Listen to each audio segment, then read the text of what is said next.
If you want news and rumors that appeal, welcome to the Dusty Wheel.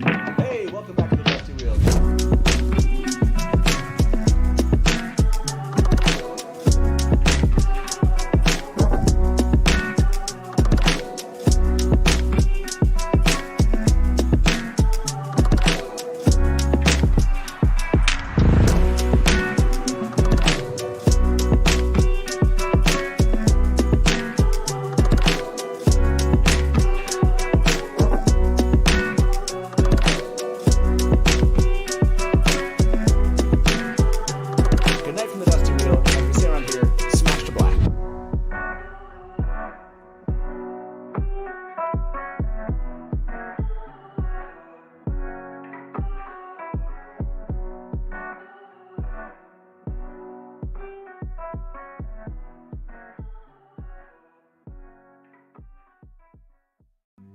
If you want news and rumors that appeal, welcome to the Dusty Wheel. Hey, welcome back to the Dusty Wheel.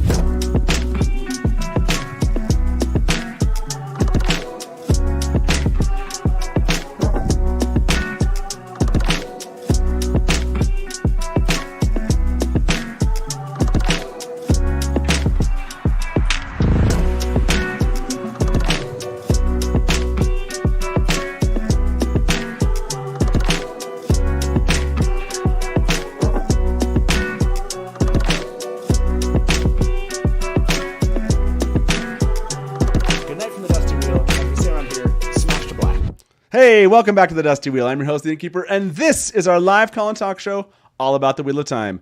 And no, I don't have a bookshelf behind me just yet. That's right. But we are back for another Wednesday, and we're doing another deep dive. That's right. I know it's thematic at this point. It's like when we don't do a deep dive, you're probably really confused. Yes, back for a deep dive. If you recall, back for a deep dive about... that's right. I closed those windows out, didn't I? Back for this deep dive, everybody. That's right, the wolf dream. We're talking about the wolf dream, dreaming, dreamwalking, and there's a little poll right now going on that you should answer, whether or not basically what Perrin does is dreamwalking or if it's distinct. I'm kind of curious. I'm seeing what's happening right now, but I'm leave that up for a little bit longer. And then next week, that's right, next week, let me guess, it's another deep dive. That's right. We'll be talking Ishamael.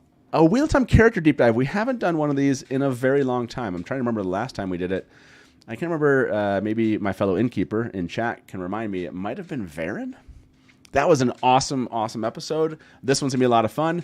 If you like Ishamael, maybe I'll jump into chat during that one and basically just troll my fellow Innkeeper about Ishamael. So that's what we have coming up, but you're here to talk about wolves. That's right. And knowing that you're here to talk about wolves, the Wolf Dream, Wolfbrothers, and the Wheel of Time, I welcome two new guests. So please help me welcome my two new guests to the Dusty Wheel. Silvertooth and Wolfbrother themselves. How you both doing? Good. Glad to be here. You're like, sorry, I forgot to tell you. When you come in, you're supposed to wave both hands. That's right. There you go. Okay. Pause. That's right. Pause. Sorry. Yeah, that's a good point. I should have said pause. You'll have to correct me throughout the show tonight. So this also admittedly remind you, if you're watching right now, why is it good to stick around to the very end? Because we are not only giving away a Dusty Wheel mug, which now has become a $25 gift certificate to the Dusty Wheel store, where you can buy a mug or something else. So yeah, that mug right there. I love that mug, and yes, that mug too. But we're also fans.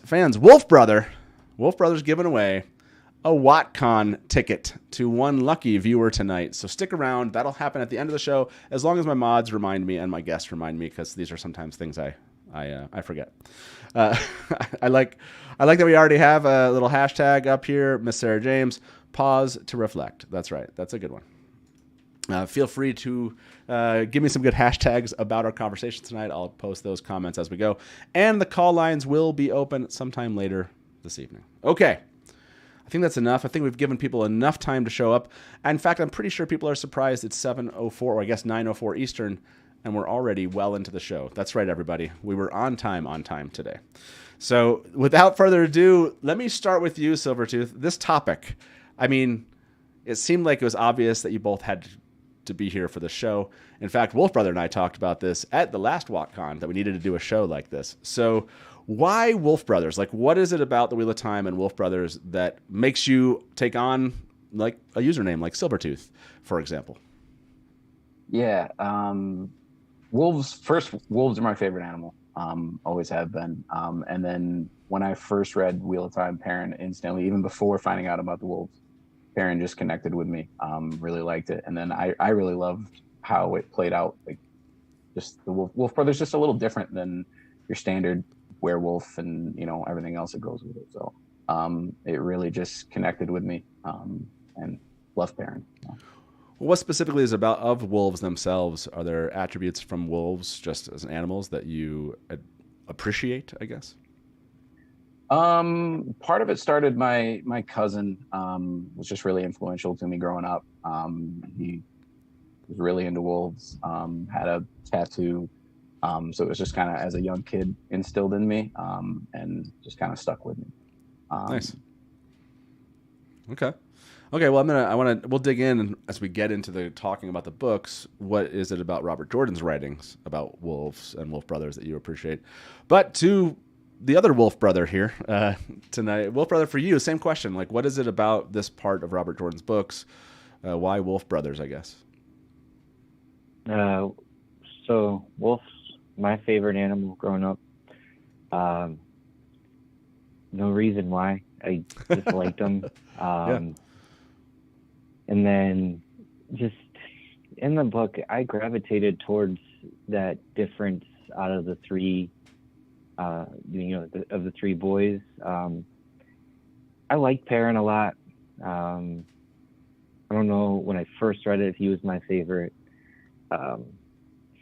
He definitely grew into my favorite, and I don't know if that's more like just because he seemed a more responsible one, and I was reading these as I was becoming a father and like trying to be more responsible. But no, I always loved wolves. Yeah. That makes sense. And I'm looking forward to kind of seeing how that transitioned to your appreciation for Perrin and then the story itself. I was asked by my fellow Innkeeper in chat to remind you all, from a spoiler level perspective, we're not going to go out of the way to spoil the entire books. However, we're going to be talking about the whole concept of Wolf Brothers. We're going to be quoting Robert Jordan. We're going to be quoting material from the Wheel of Time Companion. And so those sources don't necessarily care for spoilers. So I would say the entire series potentially can be spoiler territory tonight. But again, we're not going out of our way to spoil big things. We are talking about kind of the metaphysics and how this works and what are the differences between, dreaming and dreamwalking, if there are any. And we might be talking some about Perrin's journey through the books. But again, it's if you haven't finished the books and you don't want anything spoiled, right now is probably a good time to step away. And so I'll include that little tagline for you. And let me before we jump into kind of our first quote, start breaking this down. 110 of you have voted, is what Perrin does in Tel'aran'rhiod a form of dreamwalking, or is it distinct?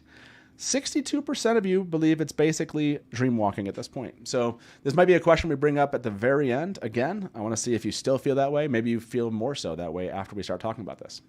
Okay, let's do this. Let's, as we do, let's start off with kind of one of the first basic questions that I think Robert Jordan answers somewhat in this question. Maybe there's like a more succinct answer.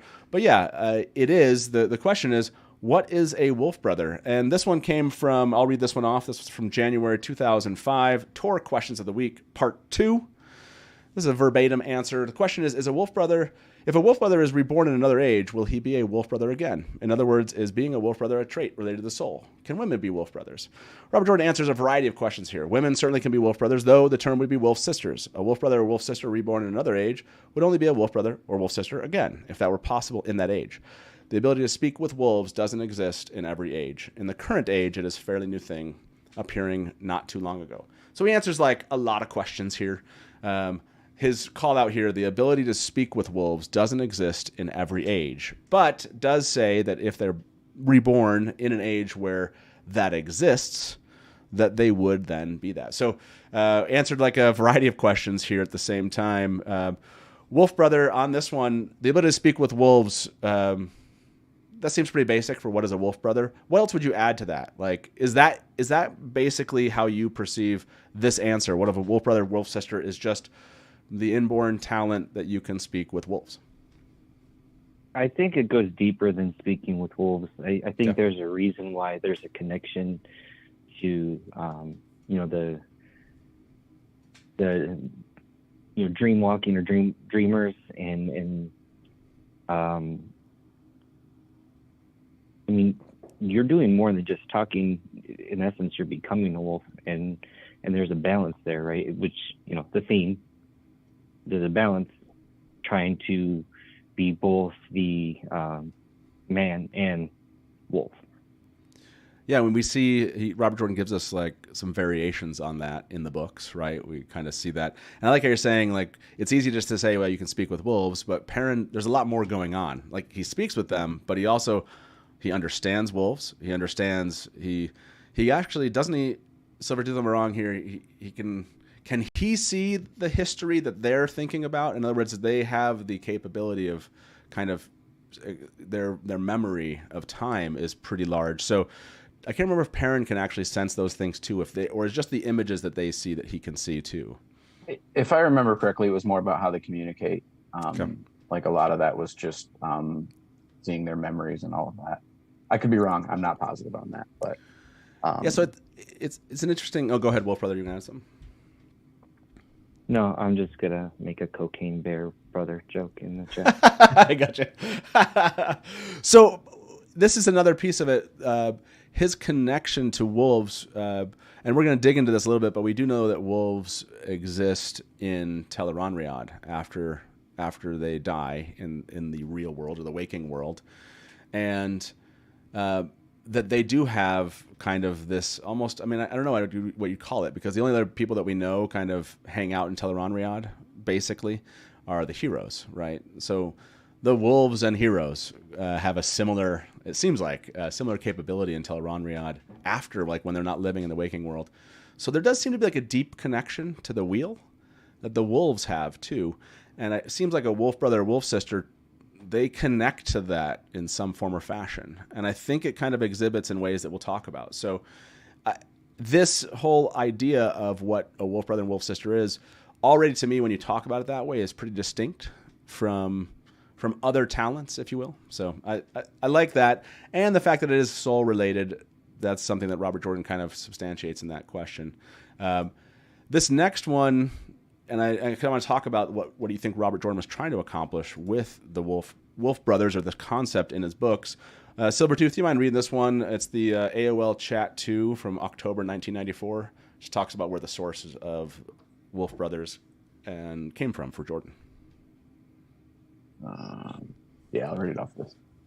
From what sources did you develop the concept of Wolf Brothers and the powers Perrin has developed in the series? Robert Jordan's answer: any number of myths from Europe, North American Indians, and the Australian Aborigines. So yeah, had you ever seen his answer? Did you know that this was kind of the root of myths that he was using to incorporate Wolf Brothers and the capabilities that they had? I had not seen that, actually. I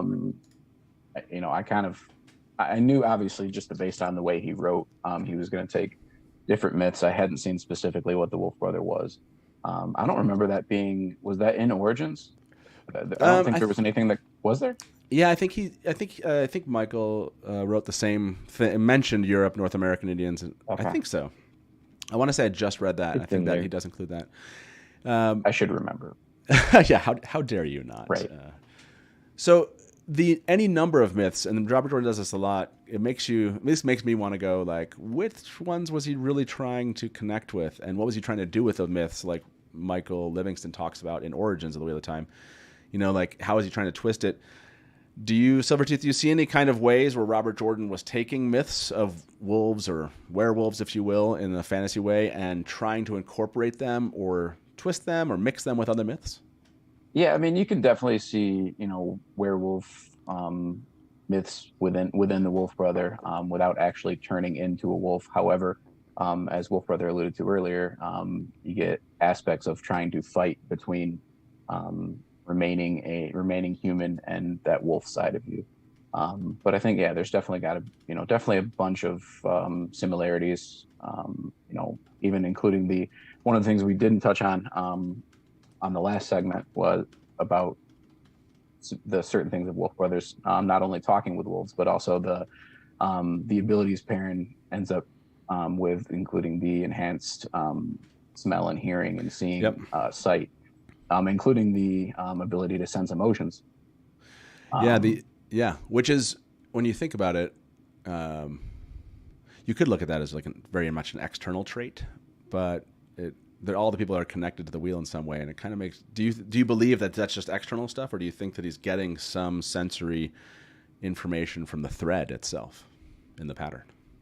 I guess I hadn't thought about it that way, but I think that kind of makes sense. Just the connection with the wolves gives him, like you said, I mean, clearly the wolves are connected, through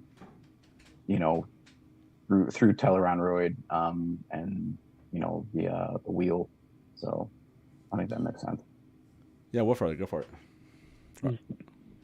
Almost like a lost talent. Like the wolves have held on to that part and that understanding of the wheel and the threads, and they can't communicate it in terms that Perrin would understand as a human, but that deeper knowledge allows them to have that connection, and then how it manifests in the human, the wolf brother or sister.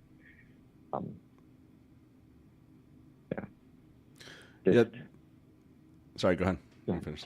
No, go ahead. I was gonna show this comment by Doyne, aka Real Life Matt Cawthon. Native American embodiment of the wolf as a protector and sacred. Animorphs, animagus, a heightened sense of enlightenment. So yeah, you can definitely see some of those ideas in what Jordan is doing with this. And I noticed, I think it was Livingston that talks a little bit about how Jordan plays on that idea that people are afraid of, that this is something of the shadow, right? That this is, again, that werewolf idea, which I asked that question. I asked this poll for everyone. I just said, are there ages where wolf brothers and wolf sisters actually turn into wolves? And so far, from those that have voted, keep voting, because this is a close poll. I really want to know how it turns out for everyone that's watching. So jump into chat and vote for us here. 46% say yes, 54% say no. What do you think in the pantheon of ages of the Wheel of Time? Wolfbrother, have there ever been ages where this actually exhibits in a way where they become wolves? Age 7, clearly. There are wolf brothers in age 7. No, I think there are. I think okay. I mean, the Heroes of the Horn, if I understand right, correct me if I'm wrong, but they exist through all ages, right? Sure. They're not necessarily spun out in all ages, but they're there, right? Yeah. Yes. Technically, they're not. There's not a guarantee. I don't think that the wheel has to use their soul when they are spun out. I believe the metaphysics are that they're not necessarily always going to be playing the role of that hero role, if you will. But yes, and I don't think there's a guarantee that they get spun out or when or how often. But sometimes they're spun out multiple times in an age. So that's true. But I mean, if you can. The mentality being they can be spun out at any age, maybe, I guess. Well, I'm trying to tie that into the wolves, right? Because there is that connection with the wolves being able to have that ability of hero, the hero wolf or whatever you want to call it, right? The horn wolf. Is there? Oh, that's a good question. Okay, so I want to ask that to everybody. And by the way, the yes side just jumped ahead. Here, I'm going to end this poll because I want to ask another one. So too late if you have not answered this question. Are there Silvertooth? What do you think about this idea? Are there wolves that are heroes of the Horn? I would say yes. I mean, I guess just because, especially with the Wolfbrother aspect, like they're so closely tied into it. I would personally say Hopper is clearly a hero of the Horn. So. Okay, I'm gonna. Has there ever been a wolf that was a hero of the Horn? Which gets into the whole question: has there been an Ogier? Are there other? Because they don't mention them, right? So, okay, I like this. I like where we've taken some of these questions. So thank you everybody again. Another poll out there for you to answer. And this is an interesting one to bring up Ogiers. And Wolfbrother, I don't know if you can read this quote from the Glimmers ebook Q&A from July 2002. Absolutely. Question: are there wolf sisters? Could an Ogier become a wolf brother / sister? Robert Jordan's answer: there are no known wolf sisters so far, but there is no reason there couldn't be a wolf sister. Ogier, however, cannot become linked to wolves in this way. There's a different way that theirs is a different way than that of humankind. Theirs is a different way. I can read. Does that surprise you that Let Jordan me send was this like? through images. Does that surprise you, Wolfbrother, that Jordan was that specific about like that whether or not wolf sisters there were any right now, and then that the Ogier themselves that he had an answer, and the Ogier were not linked and would not have this kind of talent ever. Was that a surprise to you? The Ogier portion is definitely a surprise. It is a thing of wolves. Wolves are different than humans. Ogiers are different than humans and wolves. I don't understand why that connection couldn't be made. Right. But then there's, I don't understand, but it's definitely surprising. And is it just wolves he's referring to? Like, could Ogier, maybe that's where the Bear Brother. Oh, the Bear Brothers. From. Yes. Ogiers are the Bear Brothers. Are Bear Brothers. Okay. We have to ask that question. By the way, Lumen, thank you very much for the tip. That's a great super chat. I love it. Oh. Okay, so oh my gosh, I gotta ask that question. If you don't know the Bear Brothers, where this comes from, you need to go look it up. It's great. Has there ever been a wolf that was a hero of the Horn? Wow. Okay, actually, that surprises me as an answer. 72% of you voted yes. Okay, and Dana Lou is pointing out something that could be a defining factor, not only just from a different world, from basically a parallel world, so different dimensions. So it's possible that there's some kind of dimension, either different talents. I guess if you look at we talked about this with our episode about the Aelfin and Eelfin, that they have some kind of talent too. And if you will, some abilities maybe that they're born with. And so maybe these are just specific to this world per se. So what was the question? Oh yeah. Can Ogier become Bear brothers and sisters? I love that. Bear fire. Yes. I mean, I exactly. guess the Ogier, there's no Ogier channelers, right? No, I don't believe so. No. I almost want, is it kind of similar to that? Like if they can't channel, then they also can't connect in the same way. Well, I mean, Jordan disassociates anything having to do with, I think, this power, this capability, and channeling. Right. But it's an interesting question because it's like, well, can the Finn, can the Eelfin and Eelfin connect, have this talent? And apparently he was just, and sometimes I think Jordan was like, that's way too complex. No. But then again, he says stuff and you're like, that's extremely complex. That's a ridiculous thing you just made up. The Eelfin and Aelfin are of their race, the snake brothers and sisters and the fox brothers and sisters. Everybody else has died out and only they survived. Oh, I see. Talent of, I'm going deep here. I love it. Yes. The only ones left are those that can speak with wolves, snakes, and foxes. The snakes and foxes are after the wolves. That totally makes sense because you think of Slayer's connection, maybe hazy connection to the snakes and foxes, and look at what Slayer's trying to do to the wolves. He's on a mission from the snakes and foxes to destroy the wolves from the wheel. That's the latest one. I like this. I like this theory that we've started. So far, by the way, the ogre idea is not pulling the Bear Brothers and Bear Sisters. I mean, it's close. It's half and half. Okay.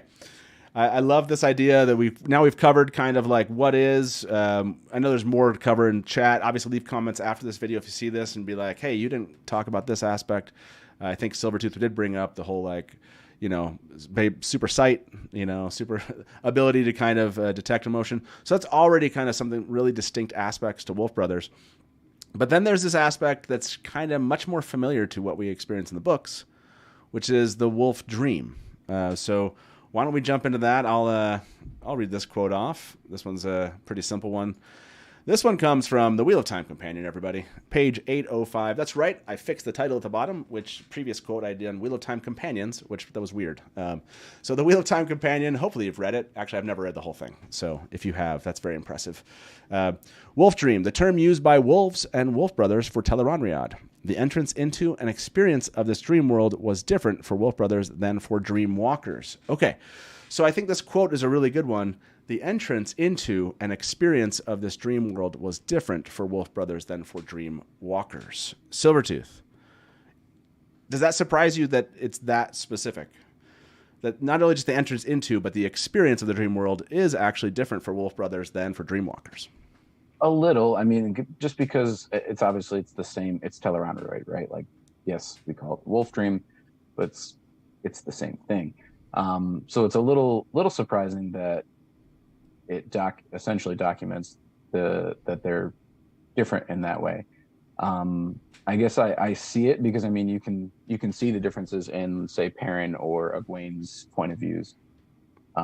Like even little things about, I mean, getting a little ahead of ourselves, but when they have visions, those do appear differently, if I remember correctly, to Perrin than they do to Egwene. So yeah, I guess it makes sense, but. So, and dreamers, and yeah, so we're going to dig into the differences of dreamers and dreamwalkers, but I think you're bringing up a really good point.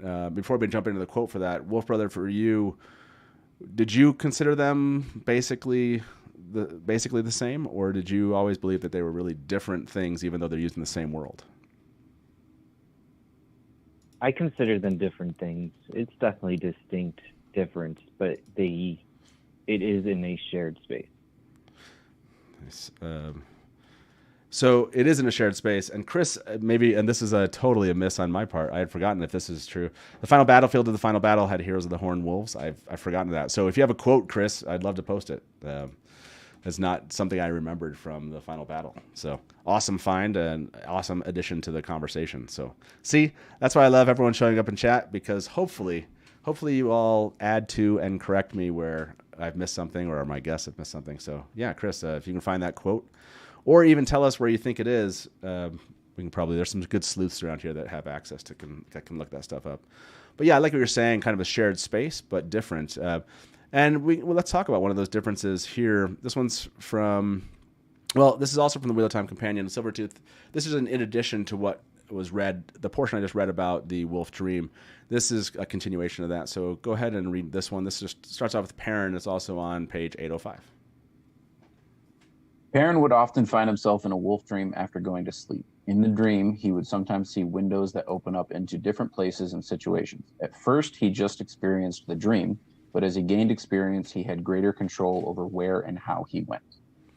Yeah, so that second part's pretty obvious, right? But he would often find himself in the wolf dream after going to sleep. In the dream, he would sometimes see windows that opened up into different places and situations. Do you recall how different the windows themselves? That's the different aspect, right? I feel like the Egwene piece was not like that. The windows themselves, and so that's. And I want to read one of these. So let me read this, and this is an example of what we're talking about. So this is from The Shadow Rising, chapter 53, The Price of Departure. As he scanned for the birds, a patch of sky darkened, became a window to somewhere else. Egwene stood among a crowd of women, fear in her eyes. Slowly the women knelt around her. Nynaeve was one of them, and he believed he saw Elaine's red gold hair. The window faded and was replaced. Mat stood naked and bound, snarling. An odd spear with a black shaft had been thrust across his back behind his elbows, and a silver medallion of fox head hung on his chest. Mat vanished, and it was Rand. Perrin thought it was Rand. He wore rags and a rough cloak, and a bandage covered his eyes. The third window disappeared. The sky was only sky, empty except for the clouds. Perrin shivered.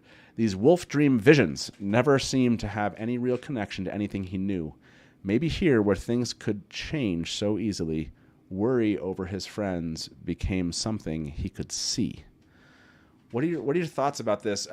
If we read these moments, does anyone want to call them out? Matt standing naked and bound, snarling an odd spear behind black shaft at that time. Rand wore rags and a rough cloak, and a bandage covered his eyes when that happened. And then Perrin interpreted this a little bit, right? This is kind of a dream interpretation. Maybe here, where things could change so easily, worry over his friends became something he could see. Like, does that explain anything or give you any clues as to how this works, Silvertooth? I think one of the big differences between, say, Perrin and Egwene is that Egwene had like teachers, maybe not somebody that could tell her exactly what to do, but could explain this is what's happening, or explain that, hey, there were dreamers before. Whereas Perrin doesn't have that. I mean, he's got Elias, but I don't remember them really having conversations about the wolf dream much anyway. Definitely wasn't anything about visions that I can remember. So he's experiencing this with no background information, no way to interpret it or understand it. So I think that's one of the major differences. He's kind of coming up for reasons. Why am I seeing this? It makes sense that I'm just worried about my friends. I haven't seen them. I'm worried about them and what might be happening. So worried about, that's an interesting one. So it ties into something. I think I saw that Sanderson made a comment about this, but think about worry and the comment need and what we know about need in Tel'aran'rhiod. And then think about maybe how the Wolfbrother talent he has with Dreamwalking, that need, and you think about like almost like wolves can sense the need of others, right? How many times the wolves like, we're coming, you know? And so how it translates in the dream world itself, these windows pop open, and almost like the need he has, or the desire, or the concern he has for his friends, he's able to use that to maybe see into the future, into the past. Things are likely to happen, things are going to happen. You know, we don't know maybe the exact detail of those, or maybe in this we can connect those details, if you will. But yeah, I like that aspect. Wolfbrother, for you, you know, when you think of this, is this a completely distinct? Do you believe that this is something that all wolf brothers and sisters can do? Is sleep themselves into Tel'aran'rhiod and then see these windows, visions, or dream visions, wolf visions, whatever he calls them? I think all wolf brothers can get to Tel'aran'rhiod. I don't know about the opening the windows aspect of it.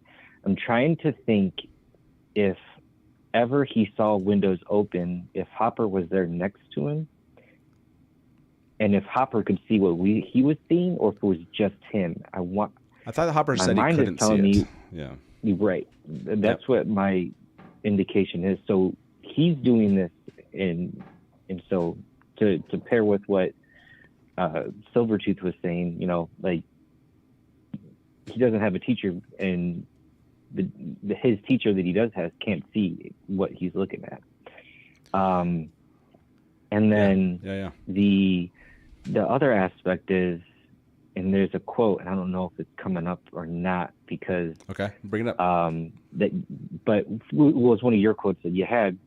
I thought it was, can every wolf brother open the box to see what we know now is the future, right? And that need, the worry versus need, if that's the case, that opens up into the future, then I would like to argue on the dreaming side of things, if like Nynaeve or Elaine were in Tel'aran'rhiod and they needed something and they needed to know something, would Tel'aran'rhiod provide that to them with glimpses of the future? I mean, this is a good question. We see that how they do use need when it comes to the bowl, right? So we see them use that, but we don't see it experienced in this exact way. And so it does seem like, right. And I don't know that that's exactly the manifestation that's happening with Perrin, but it does seem suspiciously similar, I guess. I mean, let me throw up. This is an interesting one. Dana Liu said, "I think the dream visions are more of a selective talent. Like not all dreamwalkers are dreamers." So yeah, let's talk a little bit. I'm going to end this poll here. Can Ogier become bear brothers and sisters? That's a no for 62% of you. But now I want to ask disappointed. I want to ask this question, which is, does every wolf brother and wolf sister, or can every? How about that? Can every enter Tel'aran'rhiod and see? What do they call them? Wolf dream visions. Yes, no. Just say yes and no. We'll say yes or no. I'll just give yes or no. I was going to say yes, no, or another no option, but I'll just ask yes or no. This is an interesting one, Silvertooth. I want to say that what we have learned about talents and what people can do as dreamwalkers and dreamers, that this to me, I like Dana Liu's point here. I believe it is. This is kind of I believe it's something some wolf brothers and wolf sisters can do, not necessarily all of them. What's your thought here? I know we asked for two things, right? It's like, can they enter Tel'aran'rhiod and then they see these dream visions? Do you believe all of them can enter Tel'aran'rhiod, but they can't necessarily see the dream visions? Yeah, I think they can all enter. I guess, was that brought up with Noam? Did he enter the wolf? Was that brought up at all? I feel like no. I think that was before Perrin knew about the wolf dream. Now that I think about that, because his first wolf dream happens right after Noam. But I feel like there is something related to Noam in the dream world, isn't there? Now I'm like, shoot. Yeah, he meets. That's right. He meets Noam as a wolf in the wolf dream. But does he see him there? He sees him there while he's still alive, or is it? Okay. Yeah, I think he's out. He sees him there running at around the being last a wolf. battle. Yeah, that's what I thought. That's the aspect I wasn't sure though if there was some connection. So yeah. So based on that, I would say all three of them that we know of can enter. So I would say that yes, they probably could all enter based on that. Like Beth says, no one was in the wolf dream as boundless. So I did ask you a trick question a little bit, because do you think that they all have wolf dream visions? That part I would say no. Okay. I think similar to not all dreamwalkers can dream, that it'd be the same, that not all wolf siblings could see visions as well. And Beth saying they choose not to see visions. That's an interesting. Beth, when you say they do that declarative, or do you believe was that like a statement made in the books? That's because I thought it was. I thought it was more like Hopper couldn't, not because he was rejecting it, but maybe there was something in there I'm forgetting. This is speaking about this kind of manifestation of visions. This one's from Brandon Sanderson. I cut this one short a little bit. If you want to go find the actual one, you can go on Theoryland and look up the full quote. There's not much cut from here. I don't think it's totally relevant, but I'm going to have you read this one. Wolfbrother, if you don't mind. This one's the September 2012 Orem signing report. This one's also verbatim.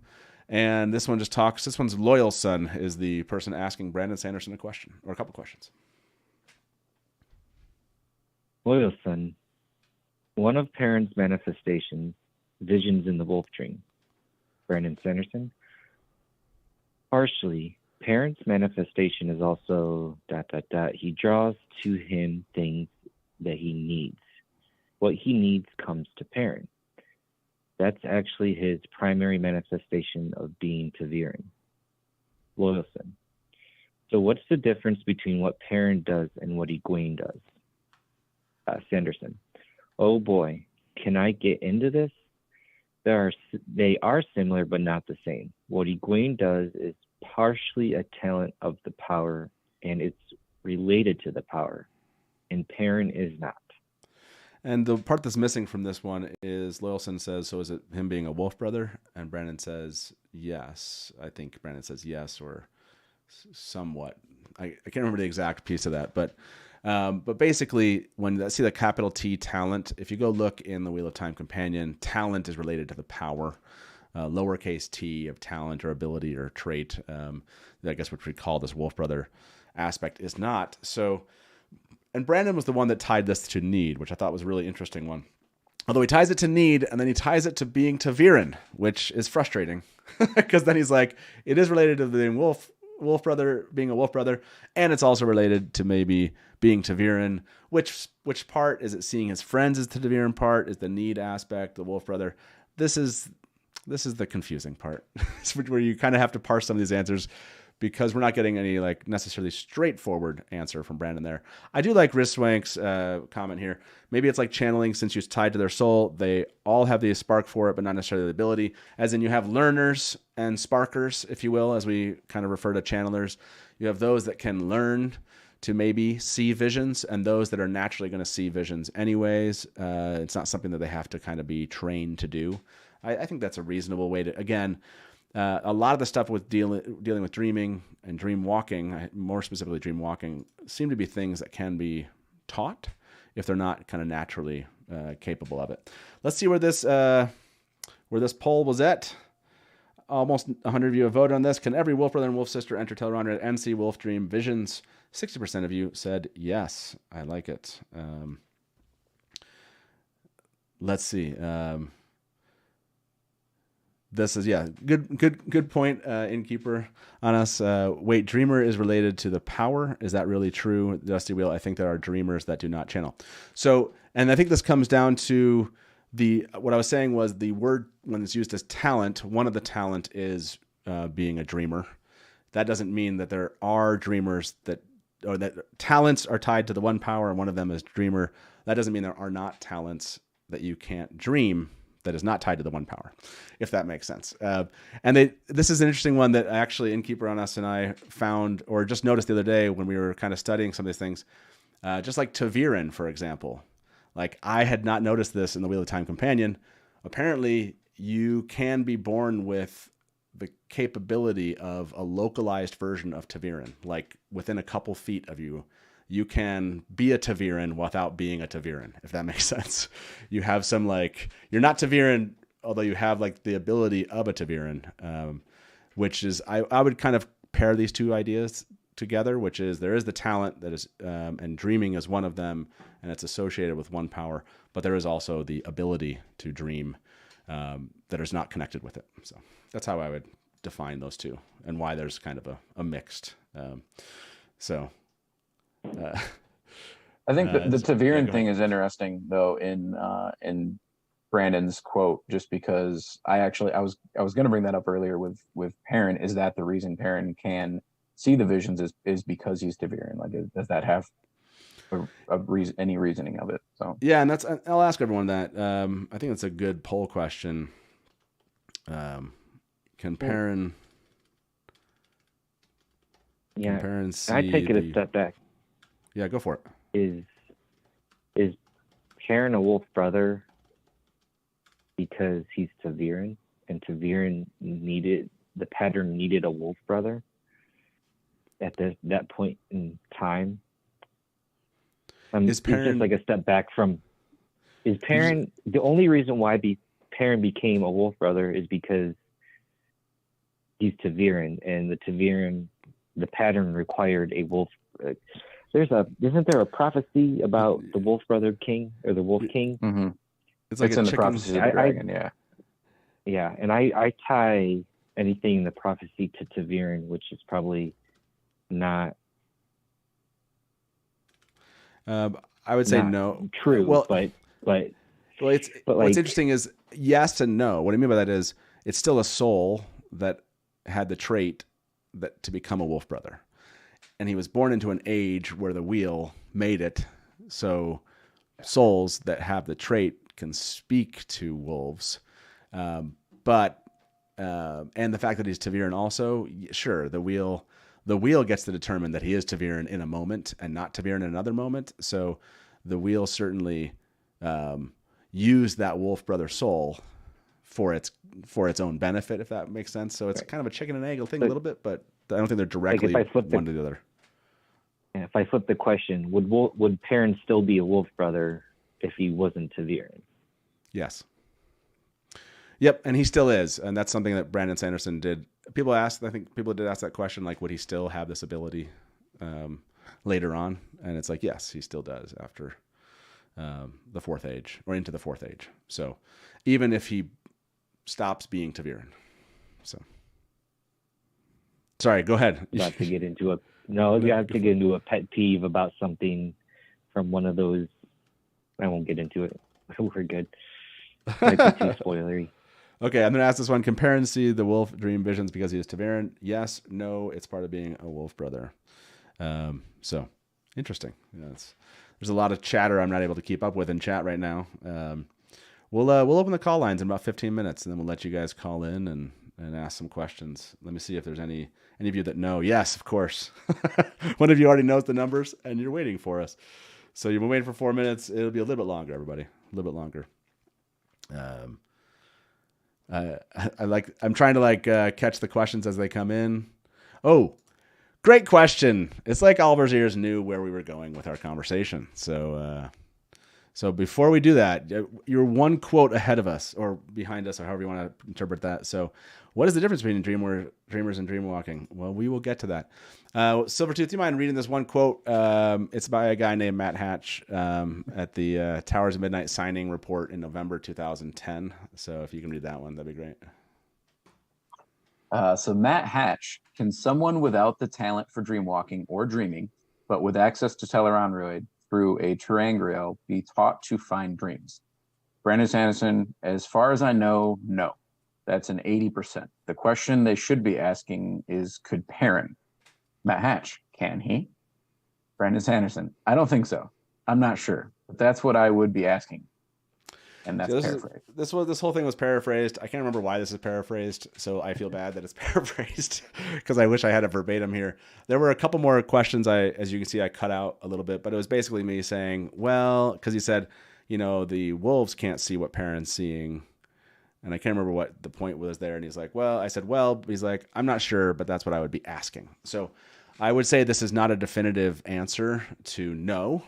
And so I'm kind of curious what you all think about this question of the difference between dreamwalking, dreaming, and what Perrin does.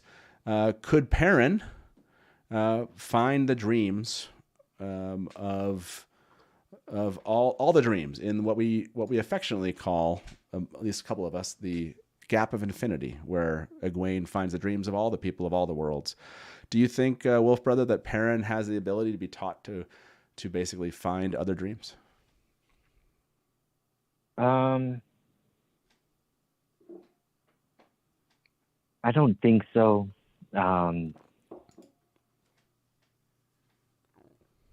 It's interesting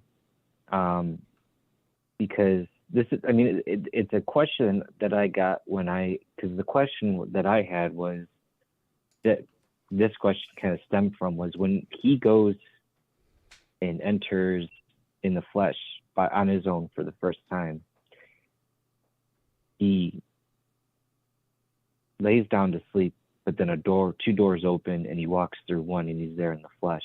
So does his body get up and walk through it? And so I think for that to be in what you call it, the infinity, the gap of infinity. Yep. The gap of infinity, to me, that would be okay, can he get a third door? Because that's what it would be to me. Can he get through the third door? I don't think he can. Almost like it might present differently to him. It. Interesting that maybe it would be a different experience than Egwene has, but maybe that's an interesting one. Kayla, I don't know. This is a great question. I couldn't remember of a time, but now you're making me doubt that. Isn't there a time or two when he sees the other's dreams that Perrin does? Now I'm trying to remember. Hi, honey. I'm trying to remember if that's the case. Silvertooth, do you remember a time? If those of you in chat, do you remember a time? Clearly, Brandon didn't remember a time, and I didn't when I asked the question, but that doesn't necessarily mean there wasn't one. Yeah, I don't remember a time. Going back to what we were just talking about, isn't it different? It's not Tel'aran'rhiod, right? When Egwene does it. So this is a good question. Yes, no, you're asking a very good question, which is which there's another 2-hour episode of The Dusty Wheel. You can go back and watch all about Tel'aran'rhiod, and we cover this. So you're right. The Gap of Infinity is not technically what Robert Jordan referred to as Tel'aran'rhiod. We asked him this question at DragonCon 2005 because we wanted him just to be like, it's Tel'aran'rhiod, right? It's all the unseen world because it's an unseen part of the world. It's unseen world. So just call it Tel'aran'rhiod. He's like, no, that's not Tel'aran'rhiod. That's another place, right? So you have the skimming space in the dream unseen world aspect of things.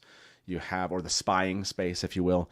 You have the actual Tel'aran'rhiod, which is that non-permanent reflection of the worlds. And then you have the Gap of Infinity, which is a separate aspect. So yes, you make a good point, but do we see Perrin actually ever kind of in that spying space, if you will? That's a good question. I wish I had dug into that answer a little bit more. I don't know. So that is, that's. I can't remember a time that So happened. That doesn't mean it didn't happen. I'm gonna give you and I'll say this, Silvertooth. Yes, good point. It's not technically Tel'aran'rhiod. Can wolves get there? But Perrin's different because he has. I mean, we see him kind of have some Dreamer-esque kind of talents. Yeah. We see him do some really interesting things in the Dreamwalker. So could he actually get access outside of that to this other realm? Yeah, that's a good question. Now I'm kind of like doubting. I want it to be possible, but maybe I'm now with Brandon more like it's 80% that he probably couldn't. Okay. Well, I'm going to end this poll. Compare and see the wolf dream visions because he is Ta'veren. Yes is 32%. No, it's part of being a Wolfbrother. So, okay. I like that not everybody jumped on that Ta'veren bandwagon. I don't like to give Ta'veren too many. They already have enough capabilities that to give them all these like attributes all the time is kind of not as fun. So, Beth, thank you very much for the tip. Said, so would the people who can't channel and who can enter Tel'aran'rhiod, like Bear, are they more like Wolfbrothers than channelers? That's an interesting point. Non-channeling dreamer, and dreamers can't necessarily dream walk either. So every dreamer, I don't believe you can say every dreamer can dream walk. I think they can be taught potentially, dream walking learners, if you will. But I don't think that everyone does. And I think we actually have a quote about that coming up. So why don't we do this? Let's jump into this quote here. I'll read this one. This was from the Wheel of Time Companion, page 226. Dreamer, here we go. A person with the talent to foretell events by having and interpreting true dreams. Some were able to enter Tel'aran'rhiod. I love that. Some. That's such an important word here. Sorry, the quote continues. According to wise ones, dream interpretation was not straightforward. Dreams told only one possible future, usually the most likely future. Dreams were often conveyed in images, allegories, or puns. I couldn't remember that. Consequently, the dreamer needed training in interpreting the dream. So that is an important distinction here, and thank you, Beth, for bringing this up. And so back to this one. A person with the talent to foretell events by having and interpreting true dreams, some were able to enter Tel'aran'rhiod.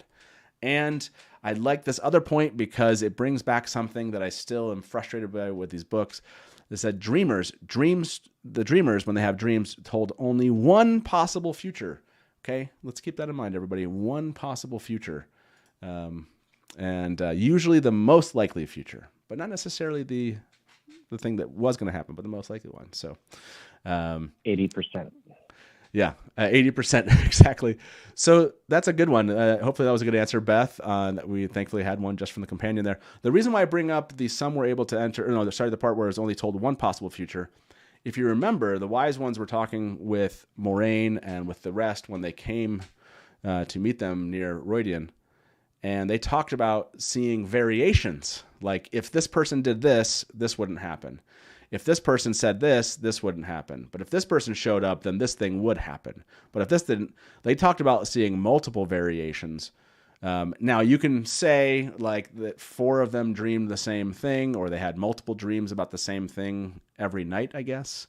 And they just kept seeing this dream over and over again. That's a possibility. But it always never made sense to this definition. So I love it. Dreamwalker now, because someone asked the difference between Dreamwalker and Dreamer. Silvertooth, do you want to answer this or read this one? It's another one. I like that it's Dreamer's capitalized. Dreamwalker is lowercase here. you gotta watch for those little things. And clearly, Maria, Robert Jordan's assistant, believed that was important to capitalize Dreamer, but not Dreamwalker. So let's go ahead and read this one for our audience, if you wouldn't mind. Dreamwalker, the Aiel term for one able to enter Tel'aran'rhiod. A verb to dreamwalk was also used. Aes Sedai used the term to refer to dreamers, but rarely. Channeling was not necessary to dreamwalk. Aiel wise ones were especially good at dreamwalking, even though it was rare among them because their survival had depended on it when they needed to find water or find a new hold in the waste. They used need, a technique to find what was vital or required in Tel'aran'rhiod for that purpose. So anything here, Wolfbrother, that stands out to you in this quote for Dreamwalker that maybe you didn't realize before, or just kind of is kind of highlighted for you reading it this way?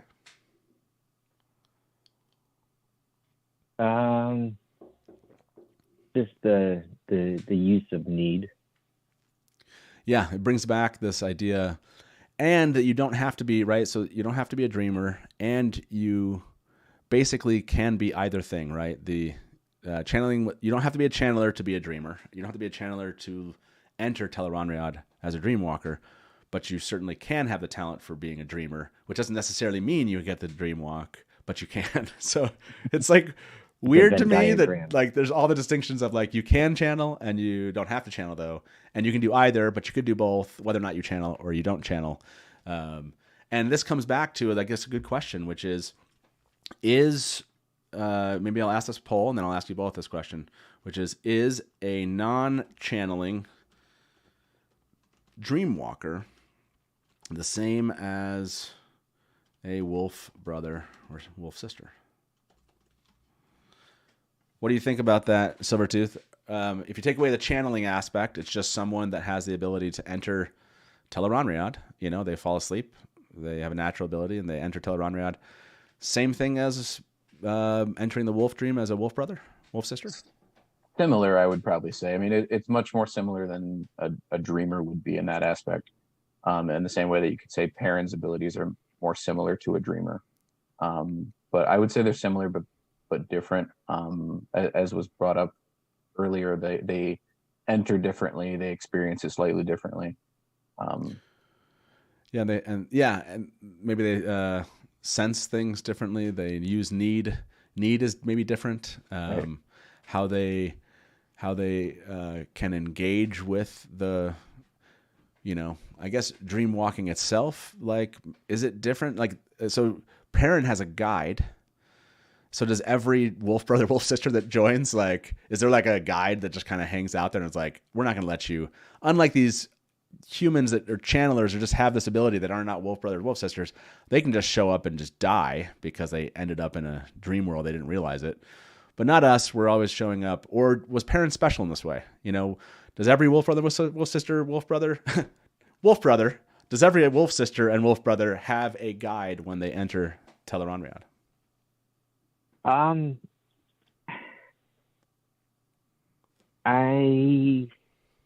A guide, like in the aspect of like how Perrin. Are the wolves aware of them in Tel'aran'rhiod, and do they go and help that person out? I do. I don't think they help. And maybe this is where Perrin's severeness comes into play a little bit more, because he had a lot of help. He had a wolf brother and a wolf to help guide him.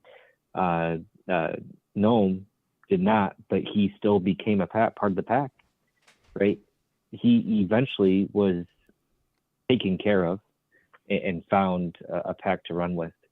So yeah, I think the wolves look out for their own. Yeah, it's a cool aspect of that talent or that attribute. Because if you ever end up in Tel'aran'rhiod, the thing you want to have been was a wolf brother or wolf sister in this world. Because as people say, like you even have Professor Cool mentioned this, and I think this is good. If people can slip into Tel'aran'rhiod when normal dreaming, then surely the latent ability is there in anyone. That is to say, you can just accidentally slip into Tel'aran'rhiod briefly and be affected by it. So someone that just ends up there on because they have the natural ability to, that's a dangerous ability to have. We don't see it as much. We do see it somewhat, and I love this comment by Marisu. this conversation could really use some flowcharts and Venn diagrams. Sheesh. I agree. I agree. There's an aspect of that. Oh, shoot. So our caller did not wait long enough. We were about to let you in. I apologize. Call back if you'd like. Yes, this is a live call and talk show. Village Mattress, if you're out there. If you hear this later, this is. We have at least a half an hour to go, everybody. You can give us a call at 1-313-TALK-WATT or 1-313-825-5968. No, we're not in Detroit. It just happened to be 313 was available for the words Talk Watt after it. And that's what I was looking for when I first found this. So, yeah, give us a call. We'll weave you into this conversation all about this topic. There's so much being said, by the way, that I'm trying to grab some things. Let's see, where was it? Yes, Gnome. Thank you for joining Tel'aran'rhiod. I'll be your guide this evening. Would you like to hear our specials? I love it. And I did see another comment there, and I want to just point this out again.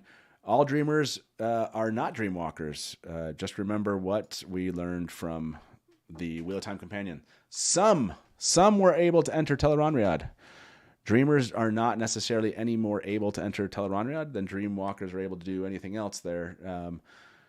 Maybe it's more the reverse. Maybe dreamwalkers likely aren't dreamers ever, but dreamers are more likely to also learn how to dreamwalk and enter Tel'aran'rhiod. I guess you could probably go for that.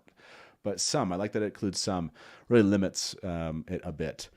So I think this is an interesting one, too, that I want to bring up in regards to kind of how Wolfbrothers interact with Tel'aran'rhiod and also how dreamers and dreamwalkers do. This is in addition to the quote that we just read before, previous to the one I just recapped. This is also in the Wheel of Time Companion, page 226. In Dreamwalking, the Dreamwalker entered Tel'aran'rhiod fully. Whatever happened there to the Dreamwalker was sustained in the waking world as well, including death. So, Silvertooth, I have to ask you this question. It says, in Dreamwalking, the Dreamwalker entered Tel'aran'rhiod fully. We do see some people who, because of the ter'angreal they're using, or we even see this aspect of being able to kind of phase in and not necessarily enter fully. So do you think that there's a difference? Is that a way to protect yourself, is to kind of not be fully in because maybe death is less likely if you are not fully there? And a dreamwalker, is it really called dreamwalking? And are you a dreamwalker if you're not fully in the dream? I guess I would say to the last part, a dreamwalker would. I guess did that say the dreamwalker had the ability to enter without being fully in? No, it's just that we see some of that. Like we kind of see when they use some of the ter'angreal that are like they're kind of faded, if you will. Okay, I get what you're saying. Maybe they're still fully in. I don't know if that's fully or if that's like they're fully there, but just not as capable there. I don't know. Anyways, it was an interesting kind of like. I wasn't sure when they said in Wheel of Time Companion the Dreamwalker entered Tel'aran'rhiod fully. Maybe they're saying a Dreamwalker can enter it fully, whereas you might use other tools to get in, but you're not guaranteed to be there fully. Perhaps maybe that's the definition of that. So I'm probably coming up with a distinction that doesn't need to be there. Okay, so our caller that was waiting did call back. Let's bring them into the show. There's actually 3 callers already waiting. We'll see. We'll try to get through these 3, everybody, and then I'll let you know if there's still time. Let's bring our first caller into the show. Hey, welcome to the Dusty Wheel. Who's this? It's Beth. Beth, how are you doing? Hi, I'm Hey, doing Beth. very well. How are you? It's so good to hear your voice. I don't feel like I haven't heard your voice in a while. Thank you so much. That's awesome. I know, it's kind of been, yeah. Anyway, hi. Hi. So what do you think about the topic tonight? What have we missed? What did you want to bring up? What questions you want to dig deeper into? What were you thinking? Okay, well, first of all, let me say that the people you have tonight as guests are probably 2 of the kindest, most generous, friendliest, compassionate people in this community. Wolfbrother and Robbie, Silvertooth, I love you both. You mean a lot to me, and I can't wait till Jordan comes to see your faces. But anyway, my question was diving a little bit deeper than where you guys have talked about tonight so far. Okay. So we know that wolves reside in the wolf dream after they physically pass away in the physical world. Yep. Do you think that wolf brothers, humans who are connected to the wolf dream, also have that same fate, almost like Heroes of the Horn, where they reside in Tel'aran'rhiod between their lives, because Boundless Gnome was fully in the wolf dream, right? He embraced his wolf self, and that's when Hopper died, his final death, so to speak, at the hands of Slayer. He directed Perrin to seek out Boundless, find Boundless, which was kind of like Perrin's healing, right? That was like the last piece he needed for reconciliation between his human form and his wolf form. So do you think when somebody like Perrin or Elias or Gnome passes away, that their soul, since once a wolf brother, always a wolf brother, maybe not brought to power because of the age that they're reborn in, do you think that they will be residing with the wolves in the wolf dream between their human lives? Basically, that's my question. Okay, so great question. Let me end this poll because I want to ask everyone this question, and then I want to ask my guests who you've called out as the wonderful people they are. So I want to ask them this to answer your question here. So is a non-channeling Dreamwalker the same as a Wolfbrother, Wolfsister? By the way, I love this poll because we flipped it now. And we asked a similar question at the beginning, which the poll was flipped. So as we've kind of dug into some of these details, people were recognizing the differences, and they said no at 61%. So I want to ask everybody that question. Do the souls of how do we say this? Do the souls of wolf brothers and wolf sisters reside as wolves, or just reside with the wolves in Tel'aran'rhiod after their lives or between lives?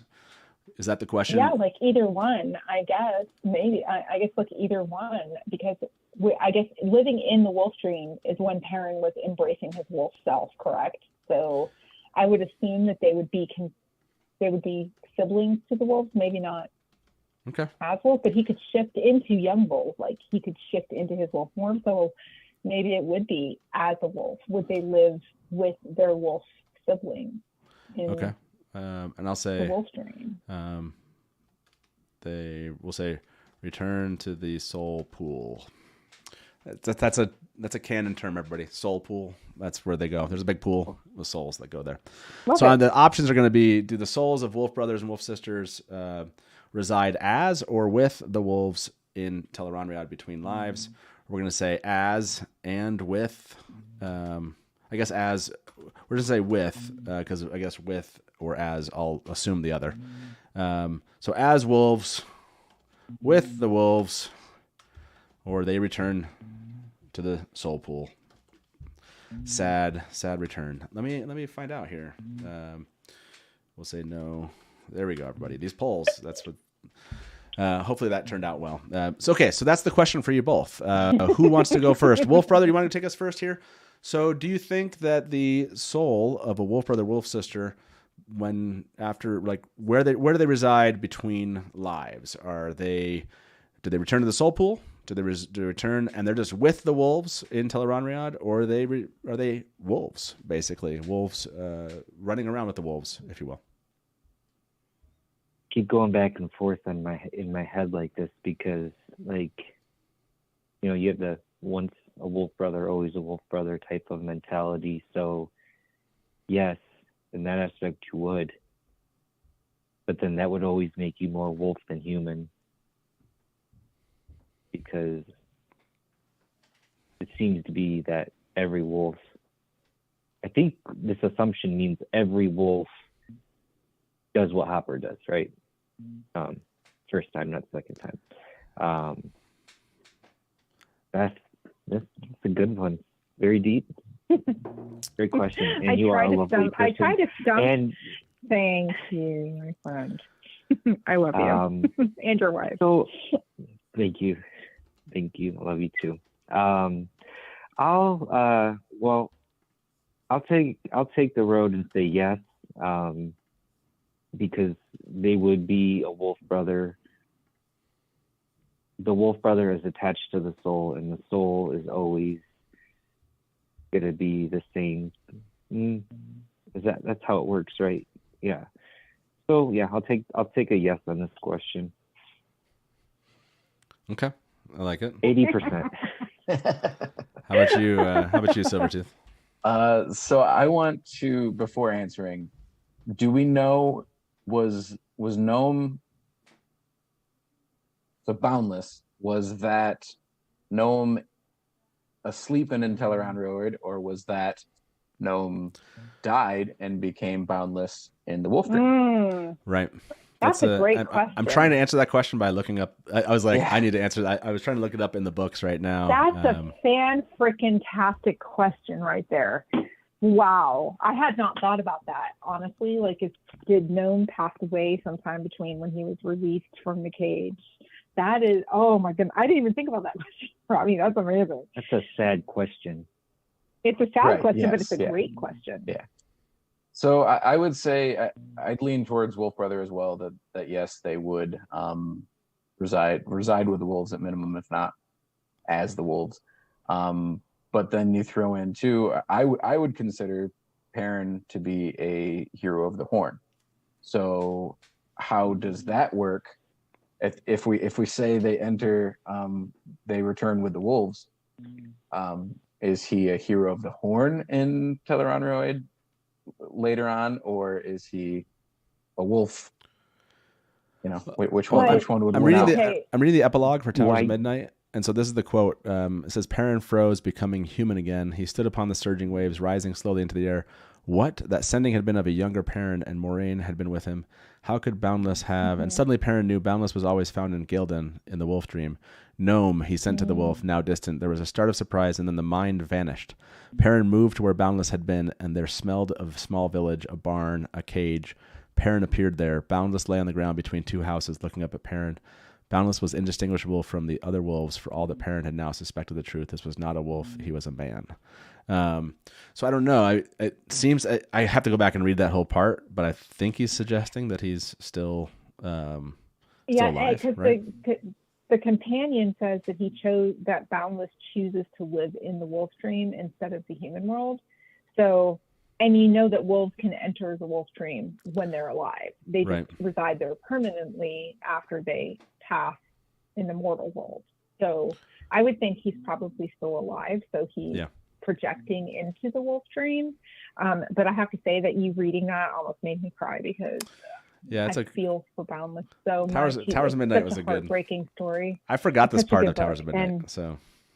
And his story and just the fact that such a minor character from an earlier book tied in with Hopper's death, and then like almost Gnome being the missing piece that Perrin needed to realize that he could be a man and embrace his nature. It's such a full circle moment in Perrin's story arc. It's just a beautiful moment, and it makes me want to cry just thinking about it. So now I'm gonna have to go read Towers of Midnight again. Thanks, man. Right. You're welcome. You're welcome. Well, Beth, it's awesome to hear your voice. I'll bring our two callers in before the show and get through a couple more quotes here. But I thank you so much for calling in. I appreciate your tip, and thank you for. And can't wait to see you all soon at these conventions. We'll talk to you soon. Okay. Bye bye. Love you, Beth. Bye. Okay, that was a great call. Thank you, Beth. We have two other callers for tonight. I'm going to have them wait just a little bit here and jump into just two more. We only have two more quotes, and then we can talk about a couple more topics and get these callers in and answer some questions people have in chat. And then do the giveaways, everybody. Stick around if you want a chance at winning that walk-on ticket or that $25 gift certificate to the Dusty Wheel store, which will get you a mug or something else. So this is just a note. We don't have to spend too much time on these, and then we'll get to our next caller. I'll go ahead and read this one. But this is just an important aspect that was kind of surprising. Oh, wait, hold on a second before I show that one. Oh, yeah. Here we go. Wheel of Time Companion. Was this really page 805? I feel like that maybe I didn't change the page number. Whatever. Ignore that page number potentially. Wolves that had been killed in the waking world inhabited the wolf dream, unless and until such time as they were killed there as well. This is such a sad aspect to Robert Jordan's metaphysics because Jordan kind of avoided this whole idea that you could destroy a soul. And like the fact that they can be. And I think Birgitta says the same thing about humans. But that being said, Brandon actually rejected that idea. Shaka Uvum said, if people can remove from the wheel by dying in the wolf dream or the dream world when they're there in person, how is it that there are any people left? There's been an infinite number of turns of the wheel. Brandon said they actually can't. That only works on wolves, regardless of what some people think in world. I thought like you, dude, but Maria was quite firm that RJ said it couldn't happen even in the world of dreams or even with Balefire, which I thought would also remove people. Maria explained that I was wrong, and RJ was firm on this one. This came from an April 2013 Reddit AMA, verbatim, everybody. So, Is yeah, that go ahead. saying if you're Balefired, you're ripped from the pattern, but your soul still goes back to the soul pool? Yep, basically. Okay. Yep. Balefire can't. We always thought, and then Jordan kind of rejected that idea. But the question was, what about the heroes mentioning? What about this idea of could one of the heroes' souls, while they're if they break the rules, if you will, and a Forsaken like Moghedian kills one of them can they be killed in Tel'aran'rhiod? So doesn't sound like it. So I know that in the books it's like weird because you're like, oh no, what's gonna happen to Brigitte? And then you're like, oh, she would have just returned to the Tel'aran'rhiod. So it wasn't like so imminent. But anyway, kind of funny how that actually turns out. And that's the last question. Then we're going to let our two callers in. The last note, I should have just had a screen that said no, but this came from a January 2004 USA Today interview, verbatim. Is Slayer a corrupted Wolfbrother? For those of you that have ever had that theory, no, he's not. So that is incorrect. He's not a Wolfbrother. Oh, I guess you could take Robert Jordan's answer. He's not a corrupted Wolfbrother. He's just a Wolfbrother. There you go. For anyone that still wants some hope. Let me bring our next caller into the show. Hey, welcome to the Dusty Wheel. Who's this? Great Innkeeper. As always, I raise my glass to you, sir. And, of course, Wolf Brothers, I raise my glass to you and to everyone Cheers. in chat. What's up? Cheers, Norm. What's up, man? It's always good to hear your voice, as always. What's going on? Thank you. I got a couple of questions for the learned gentleman. Okay. First off,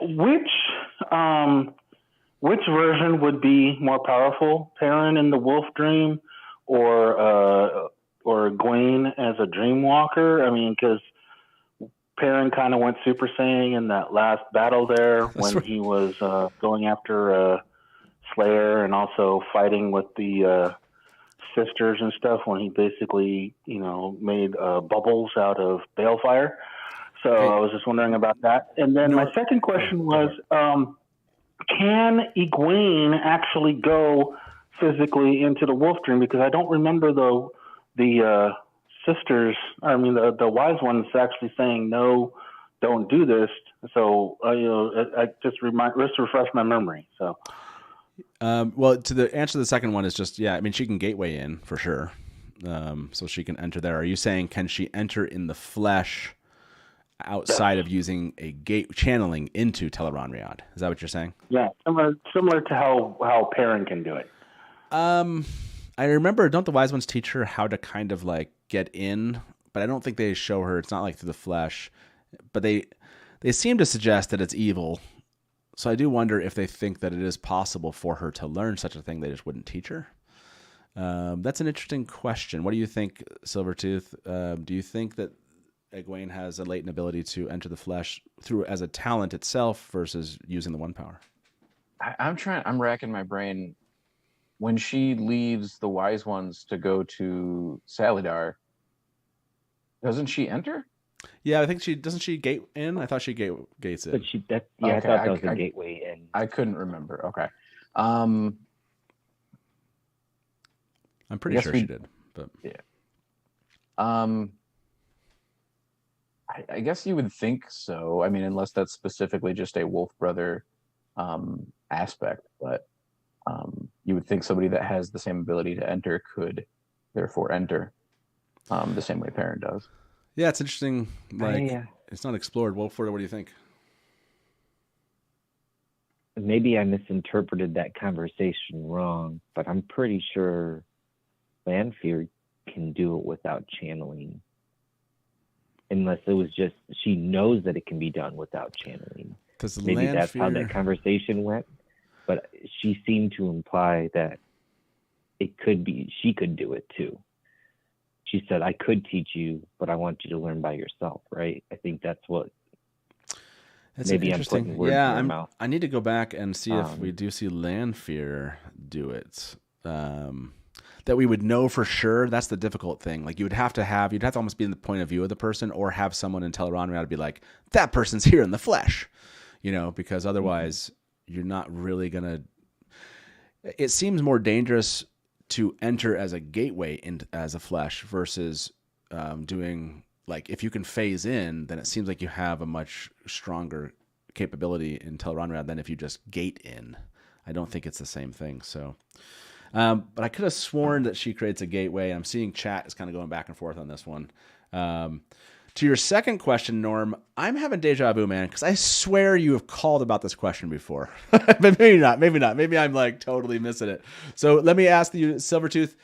This is an age-old question in the Wheel of Time. Brandon Sanderson has answered this question. I did decide not to use as a quote because I feel like people have heard his answer. But what is your thought process on this as far as the different capabilities that Egwene and Perrin have? And do you think that there is kind of someone that is better experienced, I guess, in the world, or more? It's funny more because capable? About 3 weeks ago, me and Wolfbrother had this debate. So my original thought was just Egwene was just more experienced, just having the teachers and everything else. And it was kind of always odd to me that Perrin became so super powered at the end. And Wolfbrother countered, which I'll let him make more of the argument here in a second, that basically Perrin did a ton of training in a much more condensed period of time, but like he basically like nonstop train was kind of the gist of it. So I mean, he also has the intuition, if you will, of the wolves, right? He has some built-in, I would say, capabilities that are just, if he stops thinking about it and he just does it, that's when he's his most powerful, I think, because that kind of just that basic intuition being connected to the wolves who live in Tel'aran'rhiod and know how to manipulate Tel'aran'rhiod.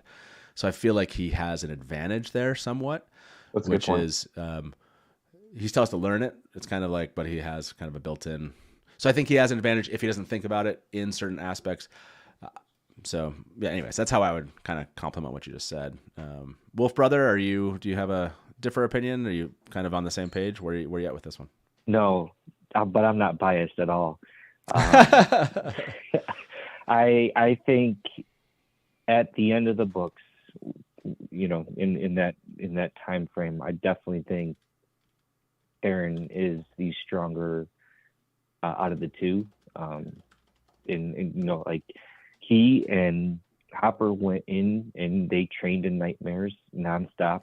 He learned how to hone that instinct, or to act on instinct,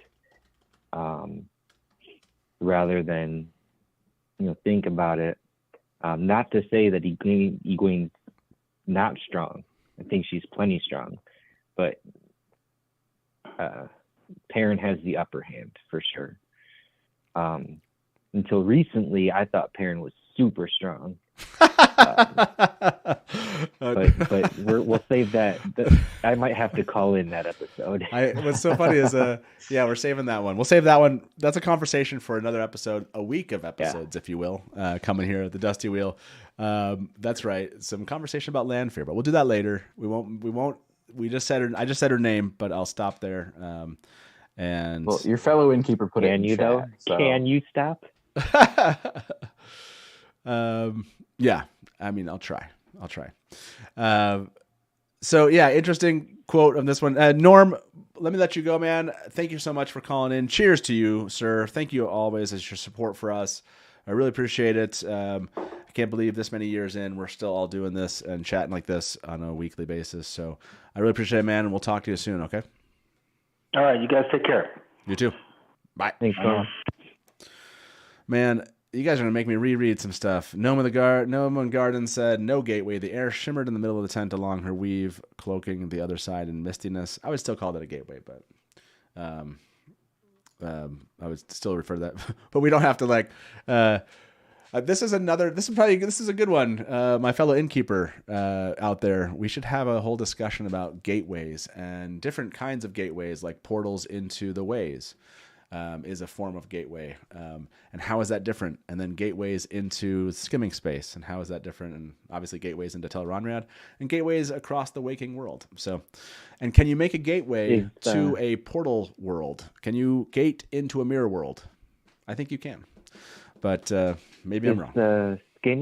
Is the skimming place different than the place of the infinity pool, but only people with the talent of those two are different. Those two are different, but I would say that the spying space and the skimming space are the same space, as in the Tel'aran'rhiod version, or basically the unseen world reflection, if you will, of the skimming space. But that's what I would put in there. That's how I would interpret it, but that's not necessarily factual.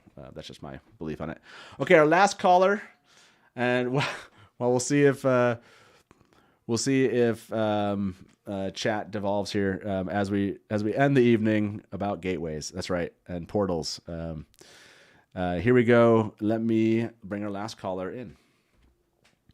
Hey, welcome to the Dusty Wheel. Who's this? Hi, good night. My name is Shalene. This is my second time calling to your show, and I'm a new reader, but I guess I'm a little bit confused because of what I read. Okay. My interpretation is kind of a little bit different because, for instance, the wise one, one of the wise, oh my God, I was drinking a little bit of wine. I'm a little bit confused. So you guys, I'm a reader, so don't think too much. One of the wise ones, she's not a channel, she's not a channeler. Correct. And so what you're saying is that even though she's a dreamer, not a dreamwalker, because my interpretation is that I thought all the wise ones, they were dreamwalkers. Are all of them dreamwalkers? I can't remember. Yeah, yeah, that's a good question. Oh my God, I just remembered a while ago. I'm sorry I didn't write it down. In my interpretation, the wise ones, they were all dreamwalkers, because I didn't get that from reading remember, I'm a new reader. So no, trust me, all these details, by the way, just being a new reader doesn't make you necessarily any less knowledgeable about these things, because some of us are like, wait a second, was that the true way this has happened? There's too much for any of us to maintain at the same time. I think, especially in your head, it might be, but I think be better anyway. I think you're right. As in, we have wise ones. We have all wise ones. Oh, sorry. Go ahead. No, I'm sorry. The first time I called in, my sister was the one. I got a mug from you, so thank you for that. You're welcome. My sister was so green with envy, because she was like, she don't want to read the book. She want to watch the TV show. And we got into, I'm Jamaican, and we got into it because I didn't know anything about the Wheel of Time. But when I'm watching the TV series, I got hooked to it, and I wanted to read the show. So I was like, can you just read a book with me? Read a book, because I want somebody to talk to about it. So I tried to force it on my 13-year-old son, but he's not into it like that. So he's like, you got to go online, try to find people to talk to about it. Yeah. So but first, one of the wise one, I don't remember her name. I just remember I was drinking wine. I thought they were all dreamwalkers, but I thought Perrin was way stronger than them, because in the book when Fail, when the Forsaken sent the trap for Moraine and he got Fail, remember, he wasn't trained at all, and he got her out. To me, I don't think Egwene or one of the wise ones could save her like Perrin did. To me, that's my interpretation. So, and I don't remember which one of the caller in terms of Gnome, and I thought Gnome embraced the side of being a wolf. That's why Perrin was so scared of trying to be, all of the Wolfbrother and all of that. That's my interpretation of it. So Yeah. when you were saying that, dream walkers and dreamers, I was a little bit confused because I thought all wise ones were dream walkers. Okay, so yeah, even though she wasn't. So all wise ones are not dream walkers. As in, you can be a wise one. You can be a wise one and not a dream walker. But there are wise ones that are dream walkers, and there are wise ones that are dream walkers that can't channel too. So there's like you're right. Like someone said this, like we need like a matrix of things where it's like you can be a wise one and not channel, and not be a dream walker. You can be a wise one that channels and is a dream walker, and you can be a dream walker. You can be a wise one that dream walks but can't channel, basically. So there are variations. Yeah. So let me ask you: is Bear a dream walker or a dreamer, or both? I believe Bear's both, if I remember correctly. I want to say Bear's both, but now I'd have to go. That's one I'd have to look up for sure. I know Bear is a dream walker, but is Bear also a dreamer? I think so, but now I'm questioning my own memory of Bear. Thankfully, we have like tools where I can. Let me see. See, yeah, I know definitely a dream walker, but I don't know about a dreamer. So. Yeah, I don't remember which one teaches Egwene as far as the dreaming aspect. I don't remember which one it is, if it's Amis or if it was Bear. I don't remember. Weren't there the three of them? Three of them was teaching her to with a dream. So this is a good. I can't remember which of them, because obviously they're all dream walkers. Like Amy's is a dream walker, Bear's a dream walker. I think there's 4 of them. But Innkeeper on us is saying that in the companion, so there's a Wheel of Time companion which has all the basically facts about the book. It says in the companion. Okay, it says in the companion it does say that Bear is both. So I don't think it was clear in the books. Maybe am I wrong in thinking that? I can't remember. But in the companion it says she's both. So should be ashamed to go read them again, Matt. But let me ask you a question, because, for instance, when they weave the balefire as Perrin, to be honest, he was like, it's nothing comparing to Egwene. She was like shocked. He was like, that's balefire, and he was like, it's just a weave. Yes. Well, see, there's something that Robert Jordan tells when Robert Jordan talks about the dream. When Robert Jordan talks about the dream world, he talks about basically anything that you can believe, you can make true in the dream world. Yes. So belief is a stronger power in the dream world, can be, than the one power if you believe it is. Does that make sense? So if you believe that it is, then it can be. And so, even if you came up with, even if you used, I think you can, now that I'm trying to remember if this is canon or not, about balefire and the using belief, basically creating balefire without having the ability to channel. I can't remember if that's technically possible. Maybe it is, just because you can make anything happen in Tel'aran'rhiod. By the way, I said that my fellow Innkeeper on us said that in the Wheel of Time Companion that Bear is both a dreamer and dreamwalker. He's still confirming that, so that's not necessarily a true thing. So people that just wrote your comments that waited 5 minutes and heard this point after this, that's not necessarily a true point. So that's a fair question. They were definitely there's the 4 of them that were dream walkers among the Aiel wise ones, and those are the ones very interested in Egwene. But not all wise ones are dreamers or dream walkers. So I'm not talking about the other wise one. I'm talking about the ones that teach her. Yes, yeah. All of them are definitely dream walkers. I think of them, dreamers, 3 can. Dreamers too, because dreamers. When I was listening earlier, we're saying that dreamers could find somebody dream, right? No. So yes, dreamers can be. Well, this is the difficulty: is that Robert Jordan never said that every dreamer could do what Egwene does when she finds the dream of others. However, we do see other dreamers or individuals we are led to believe are dreamers, and they have that same capability. So it does suggest that dreamers can learn how to find other people's dreams, but it doesn't mean that you have to be a dreamer to have that ability. In other words, that's not necessarily only something that dreamers can do. That's not like Okay. a one-to-one exclusive only dreamers versus a dream walker being able to find dreams, because we definitely know, don't we know that obviously the Aiel wise ones, some of the dream walkers can find dreams also.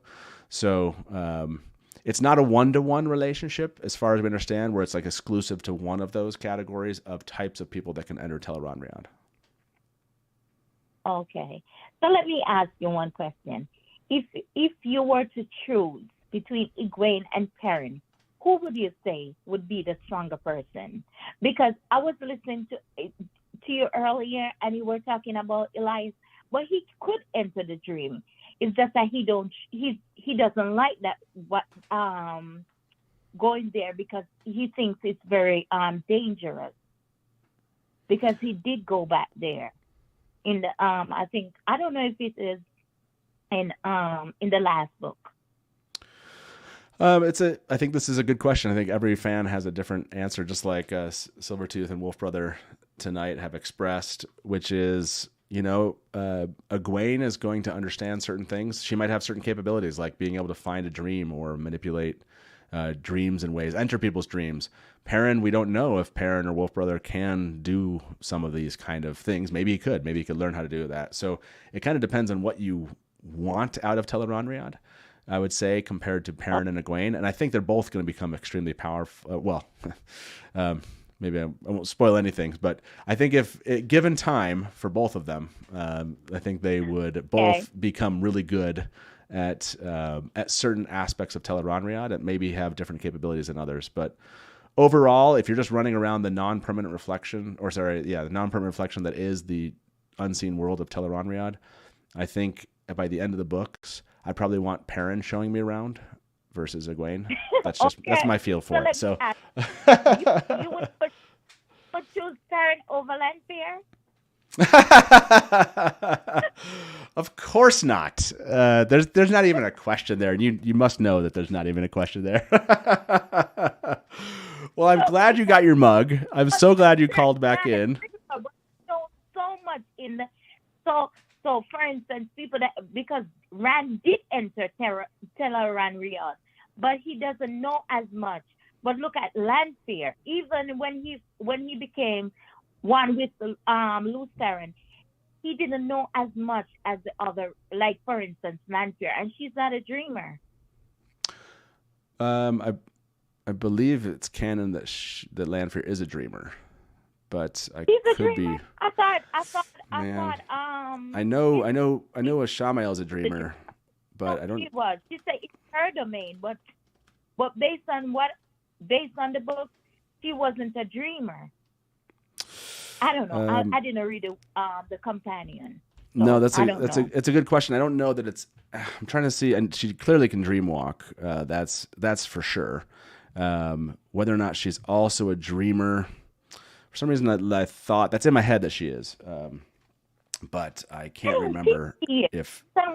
Based on what I read, because even Mo Gideon is more. She knows more about the world of dreams more than Lanfear. That's supposedly what the books say, but That's in world. That's that's a belief in the world. I don't have to necessarily believe that. But you left me more confused then. Well, that is why you call into the show, because that's our goal, is to make you more confused than you were. For real?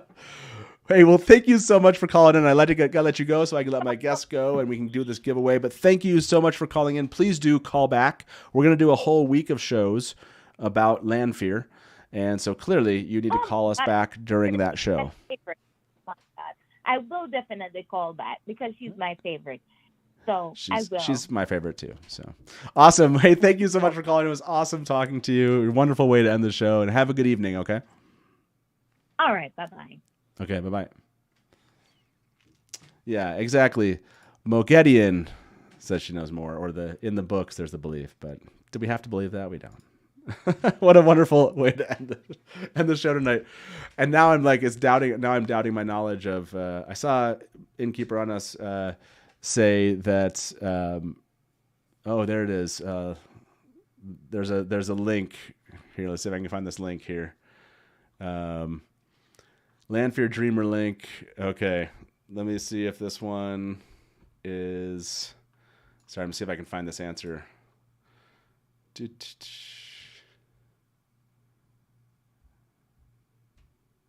Okay, so I think this is the place on this one.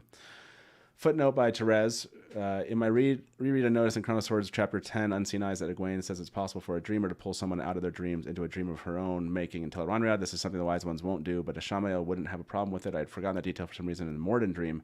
Confused the issue, it can be assumed that Lanfear did the same thing. Mulgenian has shown no sign of having the ability or perhaps a desire to reach into others' dreams, but she can trap dreamwalkers in their own dreams in Tel'aran'rhiod. Yes, so that's I think the idea is here that the belief is that Lanfear is, because she shows that capability. But it comes down to how much do we believe that some of these things are individual things you can learn how to do versus you have to be or have this capability to do them. Yeah, interesting ending of the conversation. Thank you both for being here tonight. Don't go anywhere, everybody. We have a WatCon ticket for a wonderful Wolfbrother and his wife willing to give away one WatCon ticket, and we're going to do a little giveaway of a mug too. So stick around for those two. But any final thoughts from you two before we actually say goodnight for the evening and do some giveaways? Silvertooth? Yeah, I wanted to. So I actually found a quote. Now this was on, I think, like Watt Encyclopedia or something. And it's from Robert Jordan at Knife of Dreams book signing. Okay. And he talks about viewings and prophecies that occurred before the loosening of the pattern were very valid, but those that occurred at or after the loosening have a higher chance of not coming true. I thought that was interesting. I think it noted that would be like Crossroads of Twilight area is when that really started to loosen or whatever. Yeah, like at first it's like, no, these things will come true, and then it's like, oh no, the pattern's breaking down, so not necessarily. Which makes sense for how the wheel kind of works, and it has the most likely outcomes, right? It's what is Robert Jordan called it, the most advanced non-sentient AI, if you will. That's if you want to think of the wheel that way. And then it being infected by the Dark One. And all of a sudden, I think of it as from a programming perspective, and it's like, oh yeah, that next doesn't always go to the next line, if you will. I did see this quote, by the way. This goes back to the Lanfear, but from someone I know, Matt Hatch. He said, "Is Lanfear a dreamer?" It's weird to talk about yourself in third person, but whatever. Brandon Sanderson said, "I lend a lot of credence to the theory that at least one of the Forsaken is or was a dreamer." Matt Hatch said, "I did my best to just get him to tell us straight up that more than one is a dreamer, but he persisted in using the above language. He did confirm that later," which I'm assuming is... Oh, I don't think I can go through this whole Twitter thread. But okay. So anyway, pretty sure that Lanfear is a dreamer from those quotes. So, okay, let us do our first giveaway. What should we give away? Wolfbrother, do you want to give away the mug, if you will, first, or do we want to give away the WatCon ticket? Do the mug first. Mug first, okay. So let's start a mug giveaway, everybody. It hasn't started just yet, so wait a second. But I will start that right now, and it should show up in chat. When you see it show up in chat, you can actually start typing in !raffle. And by the time you hear me say these words, it will have likely already shown up in chat. So please don't enter more than once, because you will not get any additional amount of entries just because you entered it more than once. That's not how this works. Only enter once, please. And if the mods notice that you're entering lots of times, then... basically, they might kick you out. So don't do that. Riz Swain said, on that later thread, Brandon confirms at least one male and at least one female are dreamers. Thank you very much, Riz. That's probably also what Anas was saying about that. So yeah, and I think that was the idea, that it was definitely Lanfear from Who Remained. So this first giveaway is for a mug. Remember how we're doing mugs is you're going to receive a $25 gift certificate now, which I should have been doing from the very beginning. I will say this to you. When you receive this, I suggest you do what I was doing anyway, which was waiting until there was a sale. If you wait until there's like a 40% sale off, then you use that $25. You can get a mug and shipping probably, and then get to you for free. If you are, outside of the U.S., I might try to add a little bit to that just to make sure that shipping isn't too much of a terrible cost for you. So I don't know why I didn't do this forever ago. Taylor and I came on laughing about this. We're like, why did we just not send people and have them go pick the mug they wanted? And I'm like, I don't know. So Joe Perry, it's good to see you, man. Good to see you in chat here. What was the most, while we give people the ability, Jeffrey, I can't tell if you're trolling us with this question or if not, but I'm going to take this legitimate, man. This is an awesome question. Guido Cain was reborn as Oliver is one of the most famous theories of the Wheel of Time out there. And unfortunately, he wasn't. But I will say that Robert Jordan's notes do give a little bit more room to the idea, but not enough to actually have ever made it true. But it did seem like maybe Jordan was playing with that at one point in time, or playing with the idea that the way time worked was not as clear as he's defined it later on. But no, Guido Cain was not reborn as Oliver. So, no, I wasn't. Hopefully, I wasn't picking on you. I just laughed because I know it's like one of those questions, and yeah. So no one pick on Jeffrey in chat there. But yeah, no, it is a great question. A lot of us thought this. Maybe not even a lot of us. Let me ask that. I'm gonna ask that poll. Did you ever think that? 131 of you voted, by the way. Did the souls of Wolfbrothers and Wolfsisters reside as or with wolves in Tel'aran'rhiod between lives? This was a split poll, everybody. As wolves was 30%, with the wolves 28%. No, they returned to the soul pool 42%. So, but yeah, while we're waiting here, I'm kind of curious. Welcome very much, or welcome to the. Hopefully, you didn't feel like I was teasing you there. It is a very popular theory, and so it's a great question to ask. And we'll ask everybody this question. Silvertooth, did you ever believe that Oliver was Guido Cain reborn? Yes, for sure. Just, before it was essentially debunked, definitely. It makes sense. I mean, they specifically make him extremely ugly. It was kind of like, right. It seemed like it's such an obvious thing, even though the timing didn't make sense. There was that little almost loophole where time worked differently in Tel'aran'rhiod. So I think at one point, at least, it could have been true. But yeah, I totally, it was one of the theories we went after. And it actually led, I think, to some answers that Robert Jordan did give about how Tel'aran'rhiod works with time. And like I said, if you're still out there, welcome. I'm glad you're finding fandom now. Is awesome. But it is a funny question that has shown up everywhere, basically on the internet, talking about this. And basically, unfortunately, it's not, but it is a fun thing to remember back in the day. So let's see. I got a poll for. Thanks, Wadaholic. Thanks I appreciate it. Matt is an OG HFF hardcore fan freak. I just definitely am one of those. That's for sure. So been around too long, probably for some. Okay, let me. Sorry, what did you say, Wolfbrother? Let's pick our winner here. But you go ahead and what were you saying? I have a suggestion for a question to put up for a poll to put up during the next. Yeah, okay. During the next raffle. Okay, so I'm ending this raffle, everybody. I'm closing entries. By the time you hear me, I'm closing them. You're 20 seconds behind, so if you were like, oh, no, don't do it, I'm sorry. 61 of you entered. You have a 1 in 61 chance. Is that how it works? Is that how math works, everybody? So, yes, this is true to Rivers Badger. We could agree to disagree with Robert Jordan. I do that all the time. I don't begrudge anyone who does that. Because there's stuff that I'm always like, no, that's wrong.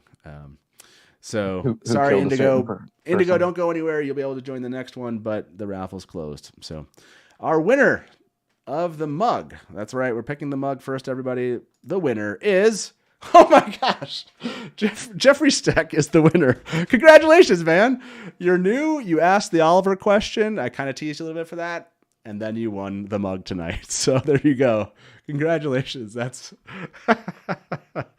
too hilarious. I feel like somehow this system knew that I was asking this question, something like that. So that is That is amazing. Yeah, congratulations. Let's Make your own complete- Taviran. Yes, that's right. Let me go. Oh, let's see. Where are the giveaways? Let's see if I can go find the giveaways. But congratulations. If you'd like to know how to get that, you just need to go. This goes out to our winner here. If you just go into the description of this video, you can find a link to Discord, or you can find a link to our various social media channels. Just reach out on our Discord channel or on one of the social media channels and tell us who you were and that you won this giveaway. And we'll make sure that we get a gift certificate out to you. So I love how excited everybody is about this. But this is funny because Taylor's not here, everybody. So I'm trying to trying to find where the giveaways are so we can run this giveaway again. This makes me laugh. This is the problem. Taylor, what's up, dude? You're not here, and so I can't ask you how to get back to the giveaways. But I'm gonna find it, everybody. What is the let's do this. Let's close this poll. 80 votes. Did you ever believe Oliver might be Guido Cain Reborn? 65% of you says yeah. Yes. See, there you go. You're in good company. Great question. We've all been down that, not all of us, but some of us have been down that theory road. And what I'm totally going to do here, everybody, is the thing you're not supposed to do, which is I'm going to back out, and see if I can find it. Taylor, I might call him and be like, dude, where is this at? I'm totally going to call Taylor live. That's right, everybody. So let's find Taylor here. And can't get this type of entertainment anywhere else. That's right. That's right. Taylor, I'm going to call Taylor, unlike when, everybody else calls us. He's going to laugh about this. Hopefully he answers. Ask if he's wearing a tank top. I should ask. Be like, dude, where are the giveaways? That's what I need to ask him. Be like, that's so funny that I can't find it. I'm like, dude, he's not answering. This is killing me. It's making me laugh. Okay, no. See, this is like all-time fun live moment. Hey, just sit and chat, everybody. If you want the giveaway, for the WatCon giveaway, then hopefully you stick around. If you don't, you can always leave, I guess. So what is the other poll that we were supposed to? Let me put that poll in while we wait for Taylor to answer. So the poll I was thinking was, do you think that Layla Tybara is going to come back as a Wolfsister in the Wolf Dream? Ooh, okay, yeah. We're going to ask that question. By the way, I'm pulling that whole when your son doesn't answer something, call your wife to get your son to answer. That's what's happening right now. But we do need to ask that question. That's a great question. If your wife answers the phone.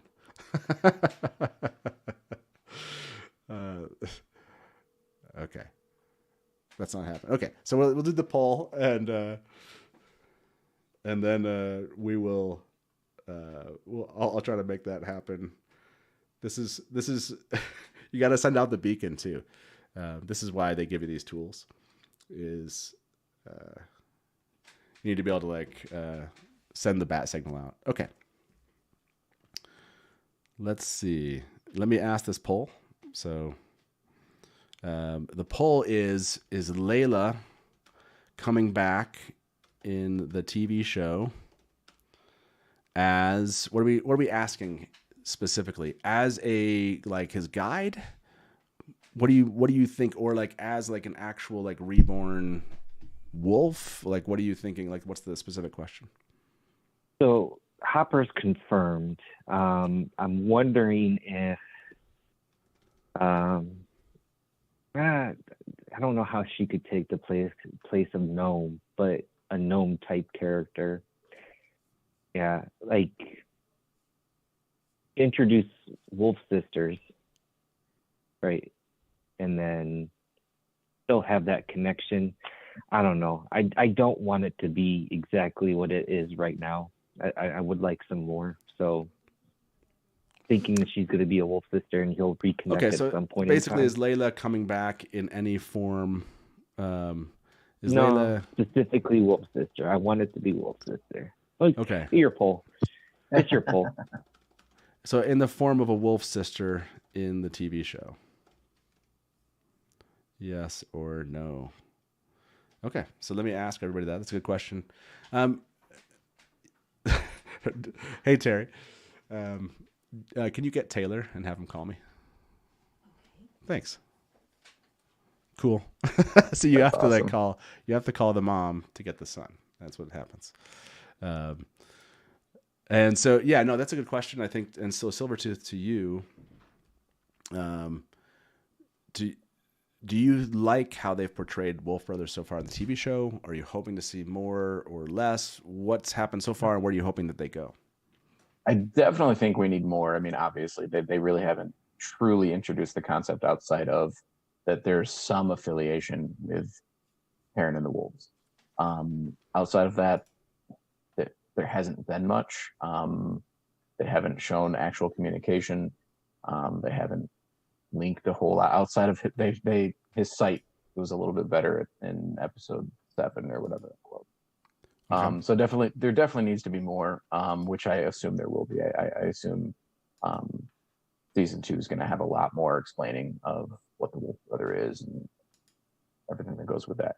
As far as her coming back, I mean, that kind of almost goes in. Does that beg the question of, does a wolf brother or wolf sister go to the wolf dream when they die then? As we talked earlier, we brought that question up earlier. So if they're going to bring Layla back in that way, the answer to that would have to be yes. Right. So, I mean, they could certainly bring her back in that guise of, like, she could, I think if people have talked about this, she could be the person in a form of a wolf that guides Perrin in the dream world. Would you want that? It's tough. I wouldn't mind it, except what do you do with Hopper then? I mean, is Hopper just the in-world wolf that he communicates with? And then they don't have Hopper die and go to the wolf dream? Or do they phase out Layla and bring Hopper in after the fact? Yeah, it's right. tough.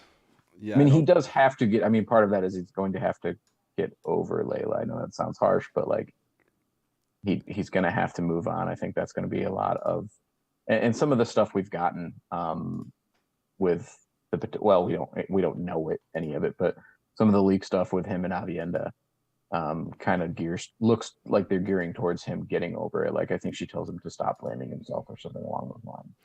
True. Right. She does go down that route. Yeah. Wolfbrother, do you like the idea of bringing her back that way? No, I want Hopper to be the guide. I don't know how they would do it. Also kind of weird to like have a wolf wife and then have a human wife at the same time. Although Rand's got 3, so what does it matter? Yeah, I don't. It's a question. I don't have any theory behind it, more so than it'd be fun to see. I don't know how they would do it though. Yeah. They could just have him have dreams about her where he communicates with her, and maybe Hopper. Of course, then I don't know. I guess Hopper wouldn't have to be dead. Hopper could still be in the wolf dream, right? Like wolves go to the wolf dream when they sleep, correct? Or is that only when they die? 1 second. No, because I just kicked off the WatCon ticket fan giveaway. I figured it out. Taylor out there, if you ever see this, it only took me like 15 minutes, but I managed without you. So the ticket giveaway is there. You can just, like I said, just type !raffle, and please only join this raffle if you do want to go to WatCon, because this is if you don't know what WatCon is, well, great, it's happening in July. It's another Wheel of Time convention, and it happens in Columbus, Ohio, and it's just started last year. I'll be emceeing that event, and I think both of you are going to WatCon. Is that right? Or what? Silvertooth, are you going? I Or unfortunately Wolfbrother? can't. I went okay. last year. It was Yeah, a yeah. blast. Unfortunately, can't go, but it coincides with another trip. Gotcha. I'll be out of the country, so. Okay. Will But you be everyone at Jordan should Con go. or no? I will be at Jordan Con. Oh, cool. That's awesome. Well, We got it covered. He's going to Jordan Con. I got WatCon. Nice. Wolf Brothers will be present. yeah, and you can. We were laughing about it. We should make some T-shirts with all the chibis for the hatches because all of them will be there. And so rather than have maybe I'll make like a chibi T-shirt for each of my kids or something as they walk around. So yeah, come join us at WatCon in July. Hopefully we'll have some more interesting TV news by then. So that'll be a lot of fun. We'll give you another second here. Let's look at the poll. Is Layla coming back in the form of a Wolfsister in the TV show? 80% say no, not coming back. So, but yes, now I know exactly, by the way, where to find those giveaways. I was clicking one drop down. It wasn't in that one. It was in the other drop down that I wasn't clicking. so you can tell how much I've come to rely on Taylor for these giveaways. So, but yeah, if you want to get or have the chance to come out and hang with us at WatCon, please do. It's a blast. We had such a fun time. And if you can't, try to make it Jordan Con, or there's other conventions that are going on throughout the year, actually. So, and yeah, I think that is, I think that's probably hopefully giving you guys enough time for anyone that wanted to enter the raffle for the WatCon ticket. It looks like we have a pretty good group here. I'm going to end that raffle, so still join if you want. And like this Wadaholic, I'm coming to WatCon with Koala Sadai. Dusty Will, looking forward to shaking your hand. Yeah, I can't wait. This will be a blast. So, okay, let you all go home. Sorry for keeping you extra specially late with my inability to find the giveaway. I'm going to close entries now. You got not as many on this one, so you got a 1 in 38 chance, everybody, to be the winner of this one. So good luck. Here you go. I saw a question from Robert in chat. WatCon is in Columbus, Ohio. So we'll pick our winner, and you'll hear us get excited about it 20 seconds after you see it in chat. Here we go. The winner is, I can't pronounce Iloan. I don't know why I'm terrible at this. Sadai. So how do you pronounce that? I've never even thought of how to pronounce that. How do you pronounce Eilowny? Me? How do you pronounce? Yes, congratulations. Iloani Sadai. Hopefully, you should send back to us how we should pronounce congratulations. Your name. So congratulations. Yeah, I'm so stuck on I can't pronounce the name. So congratulations. Please reach out to us. You can reach out to me first, or Wolf Brothers actually in Dusty Wheel Discord.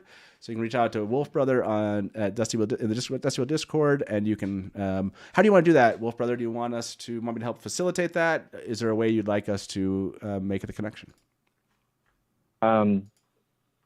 Just connection to me, and okay. I'll get it set up with the WatCon team.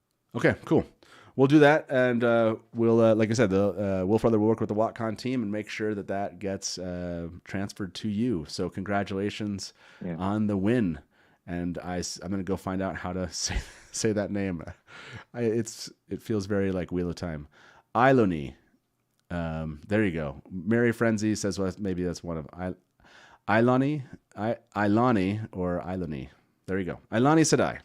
If you can't find me on Discord. Yeah, you can just reach out to me on Discord or social media.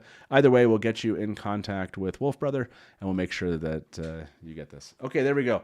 This went 2 hours, probably 15 minutes longer than it needed to, but I appreciate you all killing some time with me as I figured out how to start that giveaway. Good times. This was a blast. I love talking about the Wolfbrother side, Wolfsister side, this whole idea of the Wolf vision, dream vision is that what they're called. And I don't think we necessarily got everything out there. I'm hoping people in the comments will add to our conversation, tell us what did we miss that our callers didn't tell us about or chat didn't tell us about. What else would you add to this? How different do you think these talents or these attributes or abilities or traits, however you want to call them, are? There's still a lot to kind of uncover, I think, what Jordan was planning. And I still think that Perrin might have been able to learn a lot more on the Dreamwalking side than we give him credit for.